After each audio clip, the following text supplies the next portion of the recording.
The role of a loyalty program is not to build loyalty to the program. It's to build loyalty to the brand proper. Most loyalty programs have been transactional nature. Do this, get that, get this reward. Very transactional nature. And that's fine. There's a role for that. The challenge is it's very easy for competition to replicate that. What's the biggest misconception retailers have about a loyalty program can actually do for their business? I find that when I'm working with various different clients, what they tend to believe is that loyalty will solve all ails within retail. That's not the case. What have you learned about kind of training staff to consistently deliver on the promise of loyalty? The best decision we ever made, and I got the board to agree to, was to invest in employees and allow them to be part of the program. What's a mistake that you see retailers make when they try to revamp or relaunch an existing loyalty program? The big mistake I would say is don't be so dependent on the discount. The problem with discounting is you only build loyalty to the discount and you don't build loyalty to the brand. The second that discount goes away, you lose loyalty to the brand. How do you design a program that if I'm brand new and I'm starting out as a small business? Yeah, I think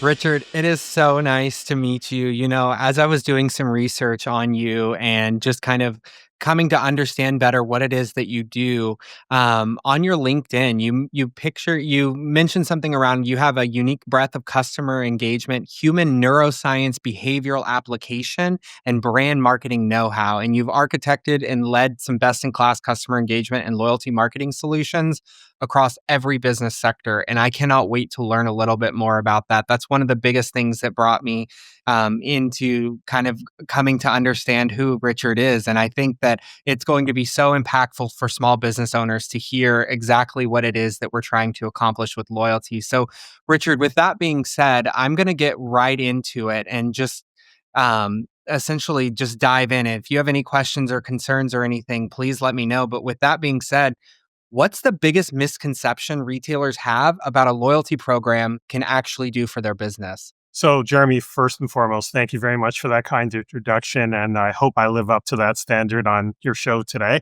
But great question. In terms of the biggest misconception, I find that when I'm working with various different clients, what they tend to believe is that loyalty will solve all ails within retail. That's not the case. You know, quite frankly, if you have some foundational cracks in your business value proposition, loyalty is not going to solve that problem for you. You need to build loyalty on top of a solid foundation. So, as an example, if you have operational challenges within your business, loyalty, regardless of what sort of reward you're going to give customers, is not going to sort of fill the cracks on that. If your brand is not performing or your product is not performing the way it's being advertised to, loyalty is not going to solve that. If you have very poor customer service, people are going to think differently about, seeking out your brand. So you don't have to have a perfect brand, but you at least have to have some strong foundational elements to make sure that your go-to-market value proposition is at least, let's call it a 7 out of 10. It can't be a 4 out of 10. Okay, perfect. So, in regards of how you would kind of build that foundational structure or knowledge from a business standpoint, how would you ensure that you're running a 7 out of 10 versus a 4 out of 10? Yeah, so I think it's really important when you take a look at a business, you really need to understand what the customer is seeking. What is the purpose of your brand? What are you trying to solve for the customer? And to the extent that you can solve a need within, that customer, that target customer's mindset, you now have an opportunity to deliver on a promise. So, when you take a look at the 4 Ps, which I think everyone knows, that's sort of foundational to how you actually go to market. Once you've got that in play, a loyalty program is what I would say the icing on the cake. It's what sort of can be the connective tissue across the 4 Ps. So a loyalty program can actually build both transactional love for the brand, but more importantly, it can build emotional love for the brand. And I'm hoping we'll have an opportunity to talk more about the emotional side because that's sort of where I lean today. Yeah, that's amazing. And, I think from a loyalty standpoint, building that emotional brand awareness really allows a consumer to connect with the brand more holistically. And I think just from that standpoint, whenever we're talking about emotional intelligence or emotional branding, how do you define true loyalty versus simple repeat purchasing? So, why does that distinction matter? If I'm getting sales and I'm building a loyalty solution, how do I add that emotional side to it? What's the goal here with developing emotional connections? I think the challenge with transactional loyalty, and let's sort of rewind the camera a little bit, let's say over the last sort of 20, even 30 years, now I'm dating myself, most loyalty programs have been transactional in nature. Do this, get that, jump through this hoop, get this reward, very transactional in nature. And that's fine. There's a role for that. The challenge is it's very easy for competition to replicate that. There's nothing terribly unique on the transactional loyalty side. Where you start to get sort of differentiated and where you can start to bring the purpose of your brand forward is through the emotional connections and building mechanics that actually engender love for the brand, engender brand advocacy, engender referral. It's difficult for a transactional loyalty program to do all that heavy lifting without love for the brand. There's some great examples in the marketplace. If you take cashback credit cards, I remember, and again, I'm aging myself, when cashback started, I think it was 1%, then it went to 2%, then 3%, then 5% on certain categories. I've even heard offers up all the way up to 12%. There's nothing differentiating about a discount. Anyone can sort of drop their pants and give a discount, reduce their margins. There's nothing unique about it. There's nothing differentiating about it. But when you embody features that are germane to the brand in the way that you go to market to create that emotional connectivity, that can be unique for your brand. And that's what actually builds emotional intensity or an emotional relationship. And there's, sort of countless examples of that in the marketplace. I would love to hear. I know that you have a breadth of knowledge with loyalty as solution as a whole, and I'd love to hear maybe a personal story or maybe a company you've worked with in the past that could kind of benefit from this theory of emotional liquidity. Yeah, so I'll tell you a company who actually does this well. So when I was with Bond Brand Loyalty, I was a managing director there, the consulting practice, and I worked extensively with Sephora. And we helped Sephora actually redesign their loyalty program. And Sephora is a very beloved brand to start with. So I love Sephora. they've got a strong foundational, business model. But what they've done is they have created a community where like-minded members can come together to bond, to share information, to share tips and tricks and beauty regimens, engage with beauty advisors, engage with influencers, try on makeup in real time and get peer reviews. Um, that is not a transactional loyalty program. Yes, they may offer some discounts inside of that community, but that's not the purpose of it. What they do is they bring people together to immerse themselves in the brand itself.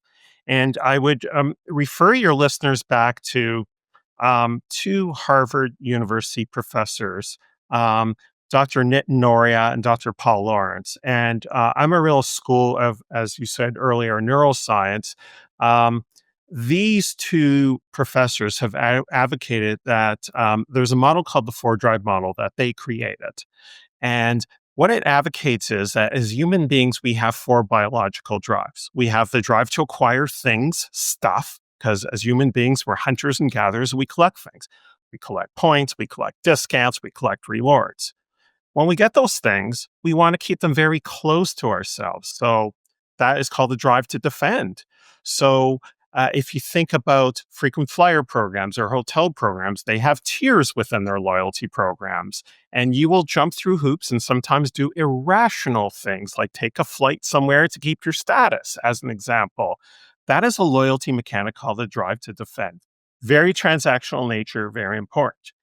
Then on the other side of the brain, there's something called the drive to bond, where like minded people together as human beings have this innate desire to connect with each other and share information, share experiences. So Sephora has really tapped into that. They've also tapped into the fourth drive, which is called the drive to learn and the drive to create, where this community allows customers to learn more about the products they're using, learn how to use those products.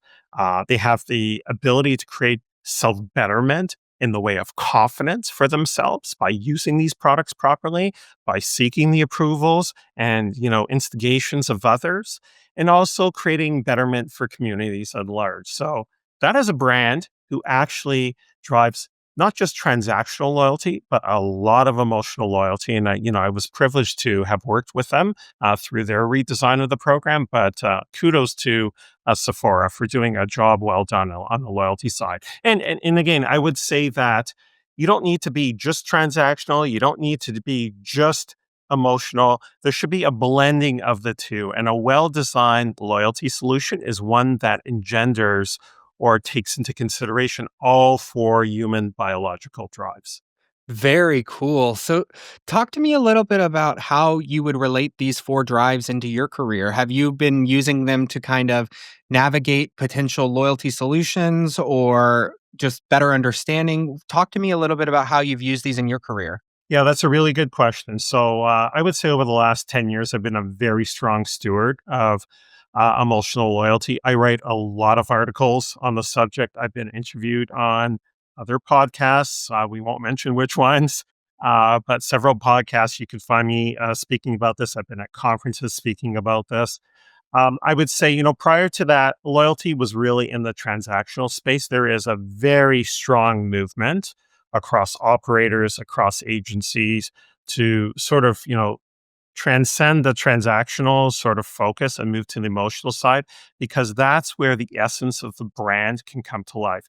At the end of the day, the role of a loyalty program is not to build loyalty to the program. It's to build loyalty to the brand proper. And if the program is not building advocacy, if it's not building love for the brand, if it's not building referrals, then it's not doing the hard work it should be doing. Because as I said, virtually any program out in the marketplace can be replicated. But if you have something unique about your brand, like in the case of Sephora, and they do a wonderful job at it, that differentiates you. That is something that is shareable. That is something that other people gravitate to or customers gravitate to and speak about. That's really interesting because whenever you think of grabbing your customer base and kind of getting them together to have a conversation with one another, it drives that engagement further to hear the goods, the bads, the ugly, the beautiful, everything related to that. And, I think it's important for a first step of a boutique or a mid-sized business retailer to really take this into consideration. So, how would you, if you're running through a brand new business proposal with a business owner and you're wanting to set up a loyalty solution, how would they want to launch that loyalty solution from scratch, undertaking the four drives as well? Yeah, great question. Again, you mentioned boutiques, so we're not talking about a large organization like a Sephora or any large scale multinational organization. If it's sort of a mid-sized organization or even a small organization, I think at the end of the day, you need to ask yourself, why do I want a loyalty program? What am I trying to solve for? And I'm not suggesting that every brand needs a loyalty program. They may not even need a formal program. They may embody or adopt informal loyalty mechanics without a formalized program per se. And that's okay. Um, but it's about really understanding what you're trying to solve for. So that's the first question I would ask. The second question I would ask is, who am I trying to target?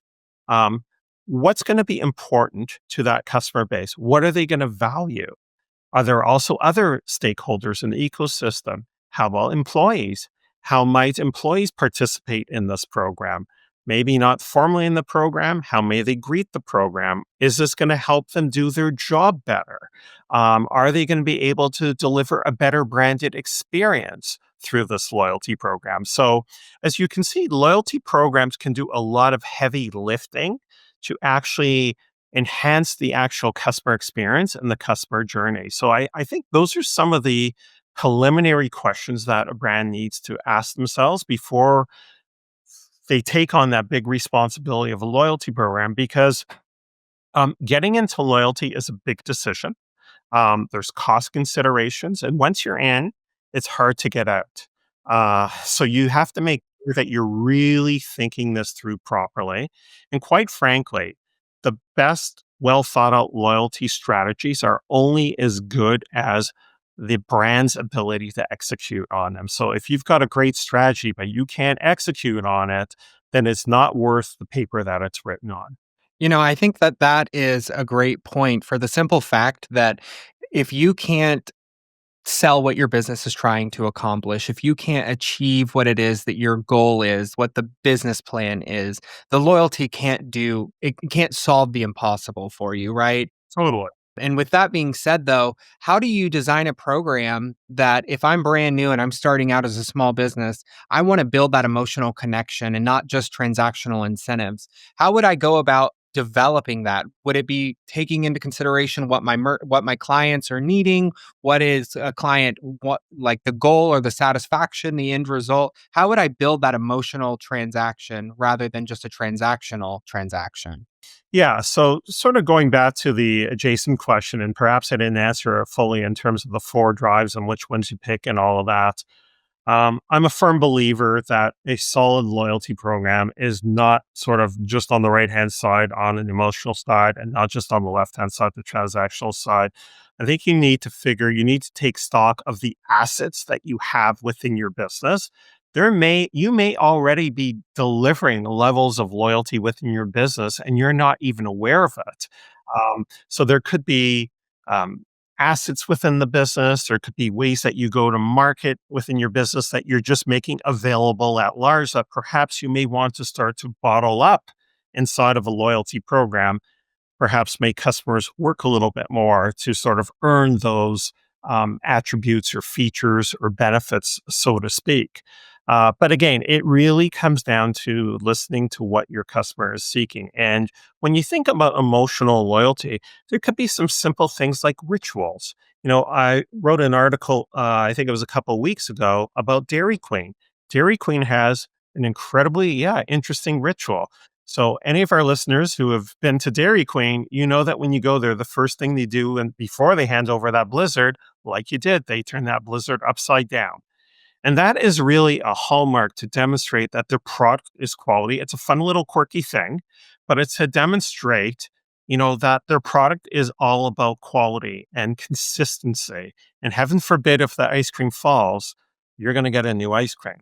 It's fun, it's quirky. Small kids may talk about, wow, that's so cool. You turn the ice cream upside down and spoon didn't fall out and all that kind of stuff. That's their ritual. I'll give you another example of a ritual. I recently took KLM and I was on business class, fortunate enough to be on business class. And at the end of the flight, they gave us these little houses, and these little houses are emblematic of the houses that you would see in Amsterdam. And inside of each one of these houses, there's a little bit of gin inside of it, unknown to me at the time. And each one of these houses are marked. They're all different. So I think there's about 100 different ones. So each time you fly, they come over, they let you choose one. That's a ritual. That's very cool. What they're doing is they're personifying their brand. They're located out of Amsterdam, and they're giving you a piece of um, the country to take back home when you come home. Almost something that you're going to put in your kitchen or put in your bar, something that is going to keep that brand top of mind. That's their ritual. So to all of the folks out there who are sort of, small, medium sized brands, what is your ritual? What's your Dairy Queen flip? What is your KLM little house? Think about what is unique about your brand, something that you can do that is different, something that might be shareable, something that may have sort of longevity that people are going to talk about. That can create a form of loyalty and get people to come back. I can tell you right now on my next trip, I'm actually looking at KLM because I want to get more of these in my series. Now, price will probably help make a determination on that. But, if there was a tiebreaker, I might just, take KLM. Absolutely. That's awesome.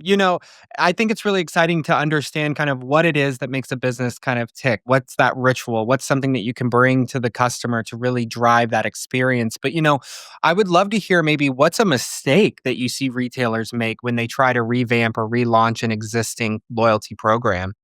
I've seen retailers not really thinking through sort of the long-term horizon of a loyalty program, redesigning a program for, let's call it 1 to 2 years, and not thinking about the implications. This industry, like many other industries, loyalty is changing rapidly.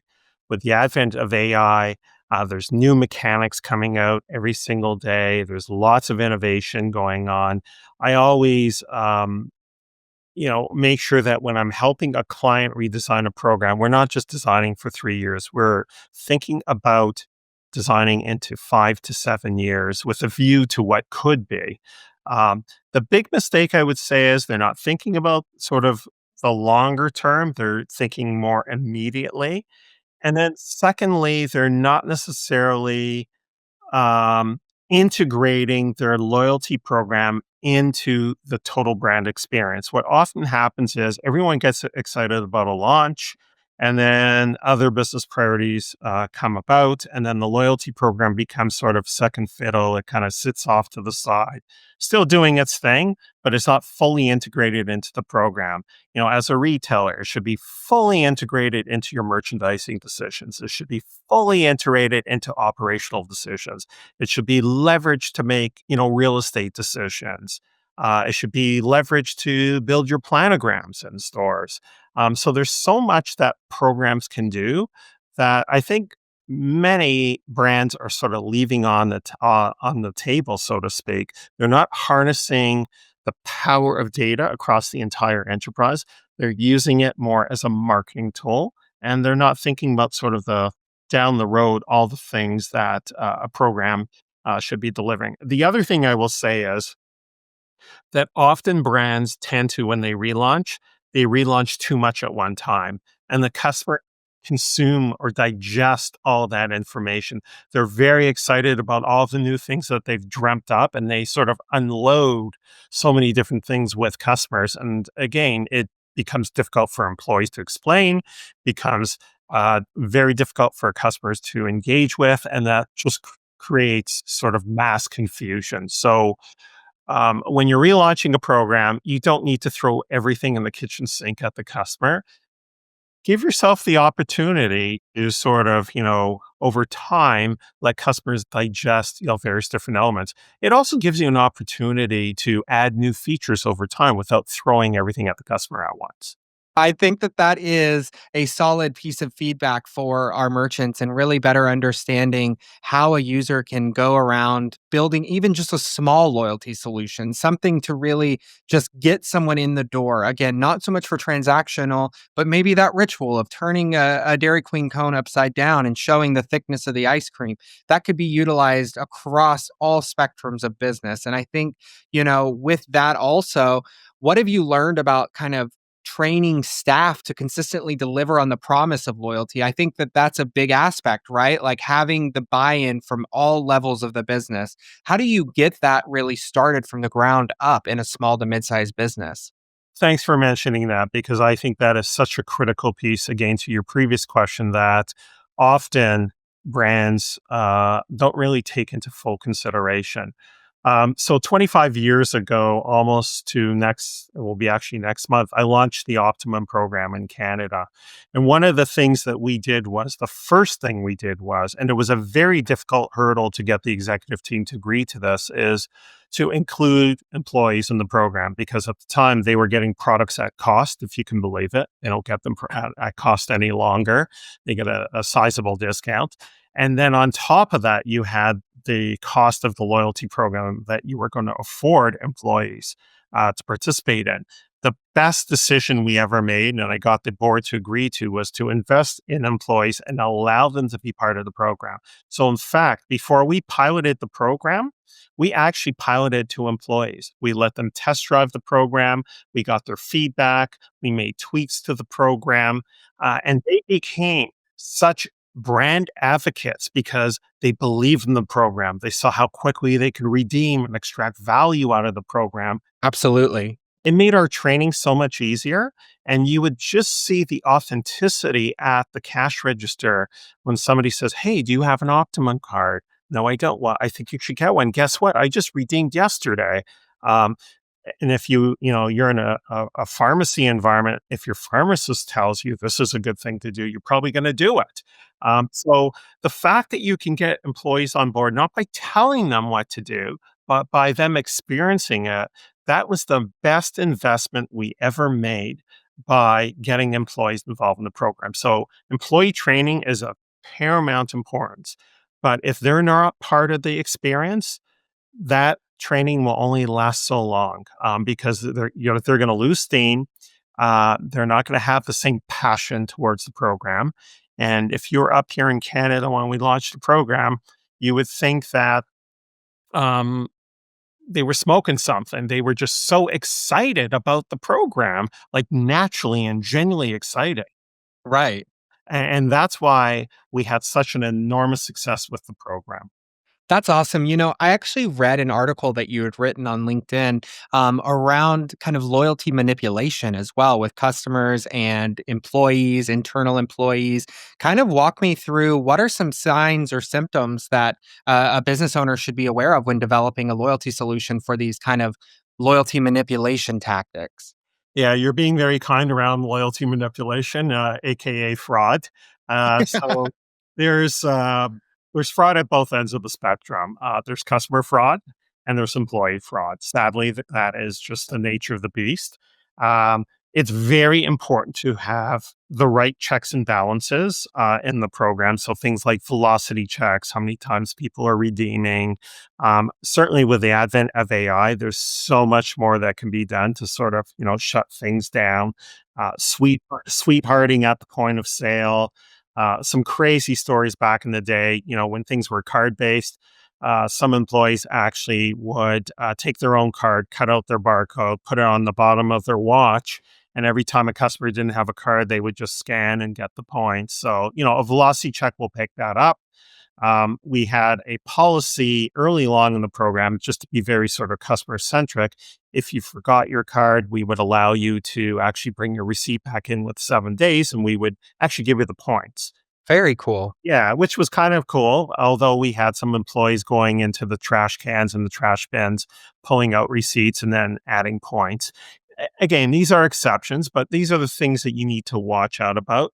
Today, there's all kinds of different fraud with apps and different incarnations of loyalty programs. So it's really important to ensure that you have the right system detections in place to mitigate any fraud, both by employees and both by customers, and certainly nefarious groups that sort of sit outside of there that are trying to hack into systems. Probably like two-step authentication and all those things, really very, very important because at the end of the day, this is a currency, it's money. And the last thing you want to do is you don't want to be on the front page of the newspaper because somebody has broken into your loyalty database and stolen, not just currency, but stolen valuable data and information. Right. Absolutely. And I think as a small business owner, it can oftentimes feel like thievery, right? Because, like you said, it's fraud and it is currency at the end of the day. Loyalty solutions should work for everyone, the customer, the employee, it should work for all across. But, one thing that you've mentioned quite a few times, and I'm excited to get into it, is this concept of AI. So, talk to me a little bit around AI and what potential future endeavors you see playing into the loyalty solution for AI. Yeah, so AI is the big buzzword these days. People are talking about it. Not everyone's doing it, but everyone will be doing it. And it's going to revolutionize so many things in our life, some good, some not so good. Right. On the loyalty side, I think what it's going to deliver is a hyper sort of level of personalization that we've never seen before. We will be able to say, "Hey, Jeremy, we're going to offer you this product because we know you buy this adjacent product, and we know that this is a product that you probably would like, just based on everything that we know about you." Today, the personalization is generally done more on a segmented basis, but we're going to be able to get right down to nitty gritty. And if you think about the sort of the ecosystem of loyalty programs that have partners in here, there's so many possibilities. Now, we're going to have to be cautious about it because I think customers are going to have a very high expectation that brands don't sort of abuse this. But in a way, it's a little bit creepy, and I think there'll be some trepidation. But I think those brands that are successful at delivering a better branded experience, even beyond selling products, things about information, content, curated content, conveniences, things that are important to you that may not be important to me. That is going to just change the game completely. I would say another piece is this whole sort of predictive analytics. We have people that do that work today. AI is going to streamline that. Unfortunately, I think there'll be a lot of data scientists out of work because you won't need the same level of horsepower.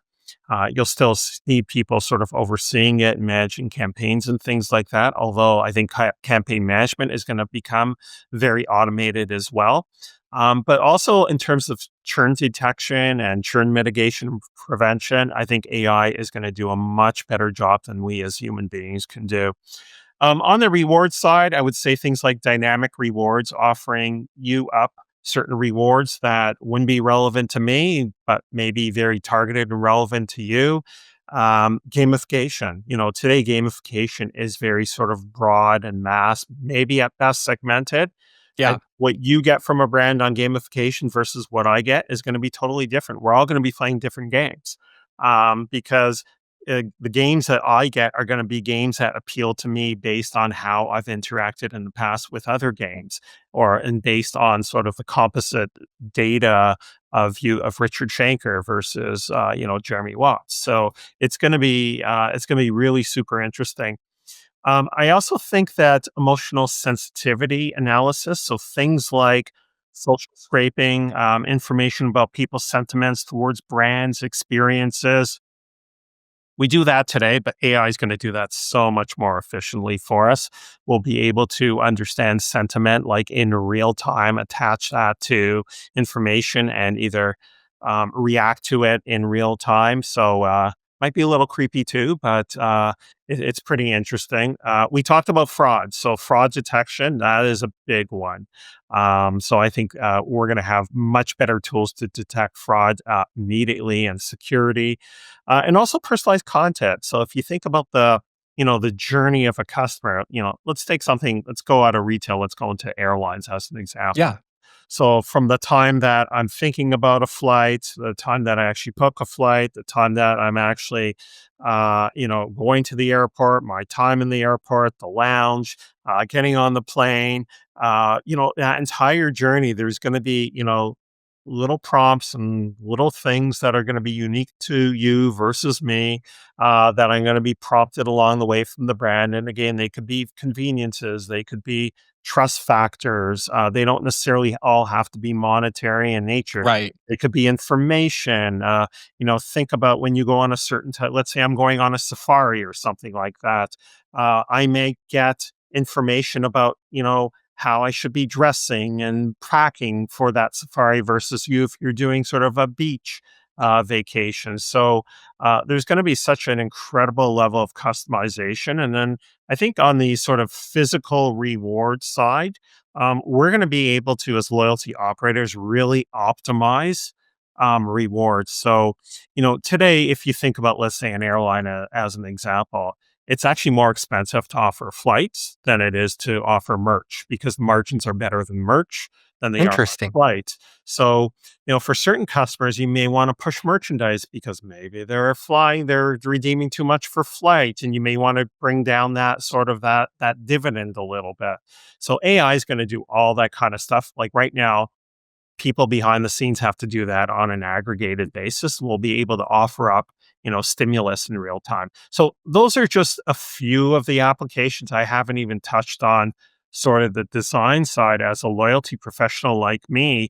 We now have a lot of tools to help us actually build loyalty programs and research, what competitors are doing out there. So there's infinite possibilities. That's amazing, Richard. And I want to get a hot take from you. What do you think everyone is doing wrong or thinking incorrectly about AI? AI is kind of scary right now. People are really energized about it, but also they're nervous about it. You've brought up, it could potentially eliminate a need for data scientists in the future and things along those lines. So, what do you think everyone is doing wrong or maybe even thinking incorrectly about AI? I don't know if they're thinking incorrectly or they're doing things wrong. I think there's some trepidation. I think there's some legitimate fear of the unknown. I think that there are new players out in the marketplace beyond, sort of Chat GPT that are coming in. It's like any other sort of new tool. You need to determine which one's the best tool. Is it safe? Is it reliable? There. I think brands are wetting their feet right now and learning as they go. I think the bigger challenge is that the regulators are far behind, and that to me is the scary part, beyond loyalty programs. And I think brands are worried about, personal liability. They're worried about corporate liability in terms of, utilization of information, how that information is used, shared. Um, and they're also thinking about sort of resourcing. How's that going to change their employee workforce, over time? Absolutely. Certainly the larger corporations. So there's so many different considerations out there. I think it's like any new technology. There'll be some early adopters who are using it, and there'll be some, folks in the middle, and then there'll be the laggards who are going to be sort of waiting for everyone to sort of, crash and burn, and then they'll come in and get the goodness out of it, but they'll be late to the party, so to speak, which is always Yeah. a challenge. And that always seems to happen, right? You have the late adopters who are adopting ChatGPT 5.0 after we're already on 6 and 7. I know we're on 5 right now, but yeah, and I think that coming to terms with AI and how it works with a business can be really tremendous for the business owner, especially in resourcing. So, I it takes us into a little bit about loyalty customers and attracting and converting new ones and getting all of that with AI. How do you think that AI will be used in the future to help kind of track those new incoming loyalty customers? Well, I think it's going to do a great job because it's going to automate the entire process in terms of tracking it. The question is, how can it actually attract new customers? And I think certainly it's going to provide a very powerful tool to identify the propensity for what groups of customers or individuals will want to um, be part of that brand or engage with that brand. So I think from a modeling perspective, it will become more efficient. The adage is, today it's much cheaper. It's, I think, 3 times cheaper to retain a customer than acquire a customer. I think acquisition is going to become less expensive. Um, but we have to be careful about that because retention still has to be the main focus. It's important to build the base, but some businesses only get to a certain base that they want to get because they only have so much capacity to manage customers. So, there's obviously some natural attrition that happens with brands. Customers attrite, customers unfortunately die. So, you always have to sort of replenish the funnel, so to speak. So I think AI is going to really be a very powerful tool to identify the propensity for the greatest profitable customers to actually engage with the brand.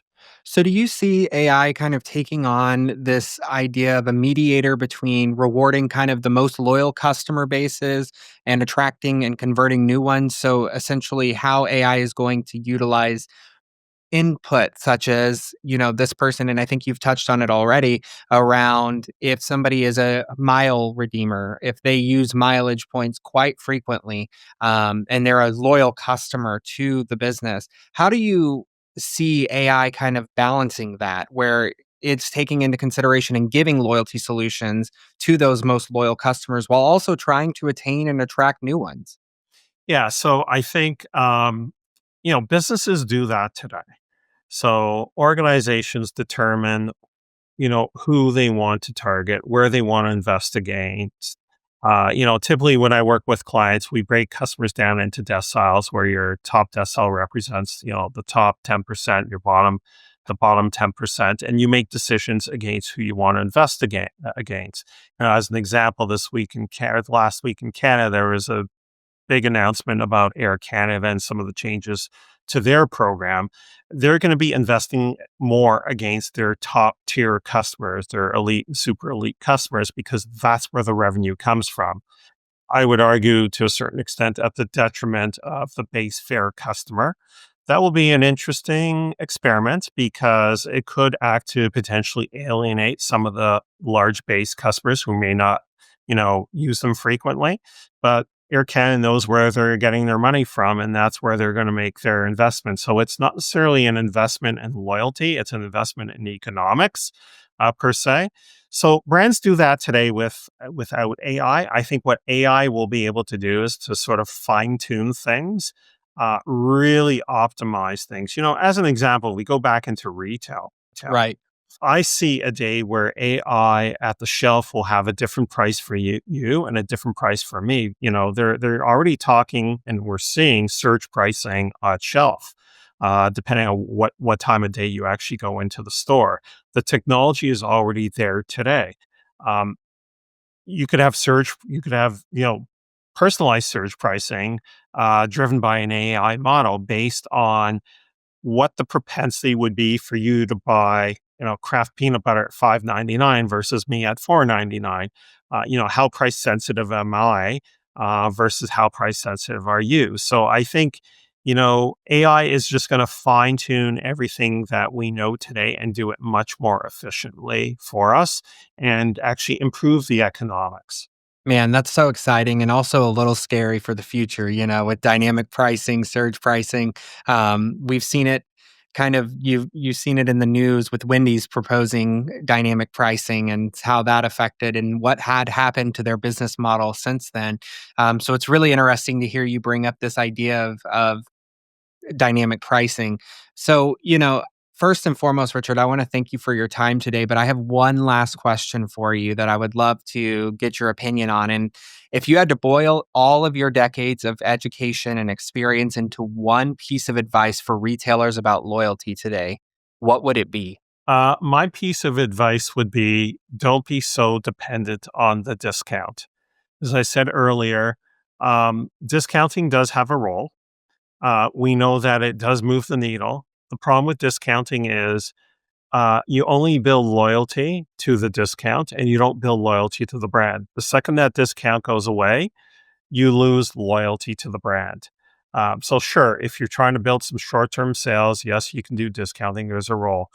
Don't always, have discounting always on. Think about how you can, as a brand, deliver a better branded experience? How can you embody the characteristics of the brand and bring that forth into a loyalty program to build that emotional connection with your customer? Few examples that we've given. And again, there's so many industries. We talked about credit card. Look at fuel. Fuel is a commoditized category. And, you know, giving a cents per liter off in Canada or in the US, giving cents off per gallon, that's good. But everyone can do that. And it's a zero sum game. It's a race to the bottom. What can you do differently at the pump to create a better branded experience? How can you create new conveniences, new features, new partnerships? Those are all important things to think about beyond the discount. So, again, I would really impress on your listeners to think well beyond the discount. Don't dismiss the discount, but don't rely overly on the discount.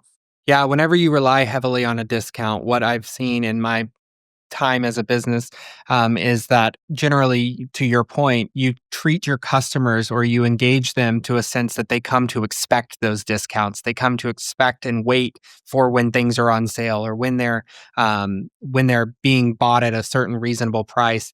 That can be disruptive to a business and to the loyalty solution as a whole. So, thank you so much, Richard, for your time today. I really appreciate all of the insights that you've given us. And guys, this is it for Beyond the Register. If you have any questions or concerns, give us a like, give us a follow. We'll see you on the next one. Thanks, Jeramey. Thanks, Richard. Beyond the Register is sponsored by Genius, the modern point of sale system from Global Payments designed for retailers. Genius helps you reach your most important goals, whether that's simplifying your operations, tracking inventory, managing customer insights, or taking payments wherever your business takes you. To find out more, visit globalpayments.com/genius.